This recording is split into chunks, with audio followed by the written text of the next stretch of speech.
பெரிய சாக்லேட் சீ துணியடா. என்னடா? எனக்கு என்னமோ தெரியலனே. வர வர இப்ப சொல்லு. ஞாபக சக்தி கம்மியா இருக்குனே. அது ஒழுங்கா இருந்து நீ என்ன இந்தியாவே ஆள போற. அப்படியே இருக்கிறதா உனக்கு நல்லது, உலகத்துக்கு நல்லது. தென்மொழி சௌக்கியமா இருக்கியா?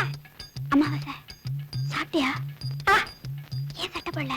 ஓ, நாளைக்கு குளத்துக்கு வா. ஏய் உள்ள போ போ. இங்கெல்லாம் வந்தா மருந்து ஞாபகத்திலே இருக்கணும். ஏய் தென்னை, அந்த கருங்குரங்கு ரத்த தேடு. எதுக்குனே? அத சாப்பிட்டா நல்ல ஞாபக சக்தி வரும்டா. தென்னை எடாத வாங்கிடா. விஷமா என்ன? இதுக்குதான் பாட்டிலுக்கு பக்கத்துல உட்கார கூடாதுங்கிறது. அப்படி போய் படு. என்ன அவனை மடியில வச்சுக்க.